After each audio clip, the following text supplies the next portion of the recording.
ಕೋರ್ಟಲ್ಲಿ ಇದ್ದಂಗೆನೆ ನಾನು ಡೈರಿ ಮಾಡ್ಸ್ಕೊಂಬಂದಿದ್ದೀನಿ ಅಂತ ಅಡ್ಡ ದಾರಿ ಕಟ್ಬಿಟ್ಟು ಮಗಳು ಮದುವೆಲಿ ಕಣ್ಣೀರ್ ಹಾಕೊಂಡು ಕರ್ಕೊಂಡು ಹೋಗಿದ್ದೀನಿ.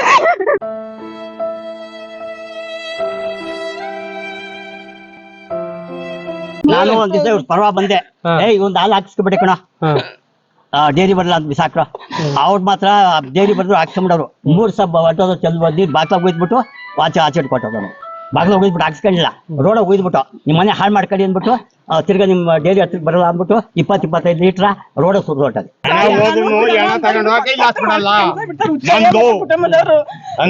ಕಿರಣಣ್ಣವರು ಮಹಾಲಕ್ಷ್ಮನ್ ಕುಟುಂಬದವರೆಲ್ಲ ನಮಗೆ ಮಾನಸಿಕವಾಗಿ ಇಬ್ಬರಿಂದಲೇ ನಮ್ಮ ಮನೆ ಹೋಗ್ಬೇಕಾದ್ರೆ ವಾಟರ್ ಕನೆಕ್ಷನ್ ಎಲ್ಲ ಕಟ್ ಮಾಡ್ಬಿಟ್ಟಿಲ್ಲ, ನೀರಿಲ್ಲ ಸರ್. ಬಂದು ದಾರಿ ಬಿಡಿಸಿದ್ಮೇಲೆ ಅವ್ರು ಬಂದು ಹೇಳಿದ್ರಲ್ಲ ಅವ್ರ ಮೇಲೆ ಕೇಸು, ನಮ್ಮ ಮನೆಯವ್ರ ಮೇಲೆ ಕೇಸು.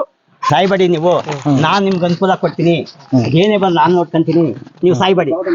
ಇಲ್ಲ ಕುಟುಂಬನೇ ಸೇರ್ಸ್ಬಿಟ್ಟು ನಾವು ಆತ್ಮಹತ್ಯೆ ಆಗೋತೀವಿ ಅಂದ್ರು. ಅವ್ನ ಮನೆ ಮಾಡಕ್ ಹೋಗ್ಬೇಡಿ, ದೇವ್ರು ತೋರಿಸ್ತಾನೆ.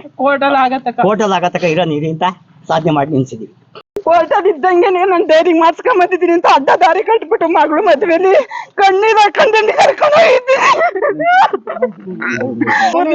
ಊಟ ಮಾಡಿ ಮೇಡಮ್, ಈ ತರ ತೊಂದ್ರೆ ಯಾರಿಗೂ ಬೇಡ. ನಾವು ಮಾತ್ರ ಸತ್ತೋಗೋದ್ ಮಾತ್ರ ನಿಜ. ನಮ್ಮ ಅಧ್ಯಕ್ಷರಿದ್ದಾರೆ, ನಮ್ಮ ತಂಡ ಇದೆ, ಬೆಲೆ ಇಲ್ಲ. ಎಲ್ಲ ಬಂದು ಅಳತೆ ಮಾಡಿ ಎಲ್ಲ ಮಾಡ್ಕೊಟ್ಟಾಗಿದ್ದೀನಿ, ಅದಕ್ಕೂ ಬೆಲೆ ಇಲ್ಲ. ತಮ್ಮಿಲ್ಲ ನಮ್ಮೂರಾಗ ಯಾರನ್ನ ಬಂದ್ರು ಅಂದ್ರೆ ಶಿಕ್ಷೆ ಆಗ್ಲಿ. ನಮ್ ಚಿಕ್ಕಪ್ಪನೇ ಬಂದಿದ್ರು, ಕೇಸ್ ಮಾಡಿಸಿದ್ರು. ಅವ್ರು ಕೇಸ್ ಮಾಡ್ತಾರೆ, ಬಂದು ದಾರಿ ಬಿಡಿಸಿದ್ಮೇಲೆ ಅವ್ರು ಬಂದು ಹೇಳಿದ್ರಲ್ಲ ಅವ್ರ ಮೇಲೆ ಕೇಸು, ನಮ್ಮ ಮನೆಯವ್ರ ಮೇಲೆ ಕೇಸು. ಈ ತರ ದಾರಿ ರಾಜಕೀಯ ದೌರ್ಜನ್ಯ ತಿರ್ಗಾ ಇಲ್ಲಿ ಕಟ್ಟೆ ಕಟ್ತೀನಿ. ಅವ್ರು ನೋಡಾಡ್ತಾರೆ, ಅವ್ರು ಅಲ್ಲೇ ಸಾಯ್ಬೇಕು ಅಂತ ಹೇಳ್ತಾರೆ. ನೀವು ರೋಡಾಗ ಈಗ ಮಾಡ್ಸಿದೆ ಅಂತ ಏನೇನ್ ಮಾಡ್ತಿರೋ ಮಾಡಿ ಅನ್ನಕ್ ರೋಡಾಗ ತಿರ್ಗಾಡ್ಬಿಟ್ಟು ನೋಡ್ಕೊ ಹೋಗಿ ಅಂತ ಹೇಳ್ತಾರೆ. ರಾತ್ರಿ ಹೇಳ್ಕೊಂಡು ಈ ನಮ್ಮನ್ನ ಬೈಕೊಂಡು ಹೋಗೋನ್ ಮಕ್ಕಳಲ್ಲಿ, ರಾತ್ರಿ ಈ ನಮ್ಮನ್ನ ಬೈಕೊಂಡು ಹೋಗೋನೆ, ನಾವ್ ಕದಾಕ ಮನಿಕೊಂಬಿಟ್ಟು.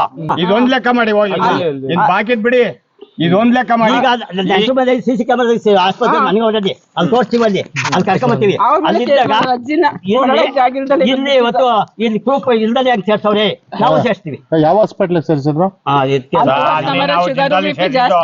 ಹೌದಾ ಅಜ್ಜಿ? ಹಂಗಾರೆ ಘಟನೆ ನಡೆದ ಮಾಡಿ ಕರ್ಕೊಂಬಂದಿದ್ದು ಮಗಳು ಮನೆಗೆ ಐತೆ, ಅದ್ರಾಗೆ ತೋರಿಸ್ತೀವಿ ಅಜ್ಜಿ ಅಲ್ಲಿ ಇರಬೇಕಾದ್ರೆ. ಯಾವ್ದೋ ಮನೆ ನನ್ಗದೆ ನೆನ್ನೆ ಫೋನ್ ಮಾಡಿ ನಿಮ್ಮ ಹತ್ರ ರೆಫರೆನ್ಸ್ ಇರ್ತೈತಿ, ಅಡ್ಮಿಟ್ ಆಗಿರೋ ಇದೇ ಇರ್ತೈತಿ, ಮಗಳು ಮನೆ ಮಳಿಗೆ ಐತೆ. ಅವಾಗ ಅವ್ರ ಮೇಲೆ ಕೇಸ್ ಮಾಡಿ ಹುಷಾರಿಲ್ದಲ್ಲಿ ಹಾಸ್ಪಿಟ್ಲಿಗೆ ತೋರಿಸ್ಕೊಂಡ್ ಮಗಳು ಮನೆ ಮಲಗಾರೆ CC ಕ್ಯಾಮ್ರಾದಲ್ಲಿ ಅಜ್ಜಿ ಅವರ ಅಲ್ಲಿ ಬೇಕಾದ್ರೆ ತೋಡ್ ನೋಡ್ರಿ ಕೇಸ್ ಮಾಡೋದು. ಹಿಂಗೆ ಇಲ್ಲಿ ನಮ್ ತಂದೆ ಮನೆ ಐತೆ, ಅವ್ರು ಬಂದ್ರು ಅವ್ರ ಮೇಲೂ ಅದ್ರಕ್ಕೆ ಅವ್ರು ಒಬ್ರು ಇಲ್ಲಿ ಕಾಲಿಕ್ಕಲ್ಲ. ನನ್ನ ನಿನ್ ಹೋದ್ರೆ ಕಾಲ್ ಕಟ್ಸುತ್ತೀವಿ ಅಂದ್ರು. ಆ ಕಸರು ಬರೋ, ನಾನು ಕಸರು ಬರೋ ರಾಜಣ್ಣ ಅವನು ಬಾಮ ಇದ ಮೆಂಬರು ಒಂದು ಕಿರಣ ಹುಚ್ಚಯ್ಯ ಮತ್ತು ಕುಟುಂಬದವರು. ಈಗ 2 ಕೇಸ್ ಹಾಕ್ತಿದ್ದೀನಿ, ಈಗ 1 ಕೇಸ್ ಹಾಕಿದ್ದೀನಿ. ಇವತ್ತು 2 ಆಗವೆ, 2 ಮಾಡ್ತಾ ಇದ್ದೀನಿ. ನಾಳೆ ನೋಡ್ಕೊಂಡು ಕತೆ ಊರಿಂದ ಮಾಡ್ಕೊಂಡ. ಏನು ಅಂದ್ರೆ ಇವಾಗ ಇವ್ರು ಕಂಪ್ಲೇಂಟ್ ಕೊಟ್ಟಿದ್ದಾರೆ, ಆಕ್ಷನ್ ತಗೊಂತಾ ಇಲ್ಲ. ಪೊಲೀಸು ವಿಚಾರ ಮಾಡ್ದಲೆ ಅವ್ರು ಹೆಂಗೆ FIR ಹಾಕ್ಸಿದ್ರು ಅಂತಾನು ಗೊತ್ತಿಲ್ಲ. ಮತ್ತೆ ಇವ್ರು ಹಾಲು ಹಾಕಕ್ ಹೋದಾಗ ಡೈರಿ ಅವರು ಹಾಕಿಸ್ಕೊಂತಾರೆ. ಒಂದು ಮನೆ ಕುಟುಂಬ, ಬಡತನ ಕುಟುಂಬ, ಹಳ್ಳಿ ಕಡೆ ಏನ್ ಮಾಡ್ತಾರೆ ಹೇಳಿ, ಹಾಲನ್ನ ಡೈರಿಗೆ ಹಾಕಿ ಅವ್ರು ಜೀವನ ಮಾಡ್ತಾರೆ. ಹಾಲೇ ಹಾಕಿಸ್ಕೊಂಡಿಲ್ಲ ಅಂದ್ರೆ ಇವ್ರ ಜೀವನ ಹೆಂಗ್ ಮಾಡೋದು? ಓಡಾಡಕ್ ದಾರಿ ಇಲ್ಲ. ಮತ್ತೆ ಅವ್ರು ಆಚೆ ಹೋದ್ರು ಕೊಲೆ ಬೆದರಿಕೆ ಕೇಸ್ ಹಾಕ್ತಾರೆ. ಮಕ್ಳು ಮರಿ ಯಾರು ಇಲ್ಲ, ಇವ್ರಿಗೆ ಆಧಾರ ಸ್ತಂಭ ಅಂತ ಇವರೇ ಇಷ್ಟು ಜನ ಎಲ್ಲ ಹಿರಿಯರು ಇರೋದು. ಇವ್ರ ಅಜ್ಜಿ ಮನೇಲೇ ಇಲ್ಲ, ಅಂಥದ್ರಲ್ಲೂ ಇವ್ರ ಮೇಲೆ FIR ಹಾಕ್ಸಿದ್ದಾರೆ.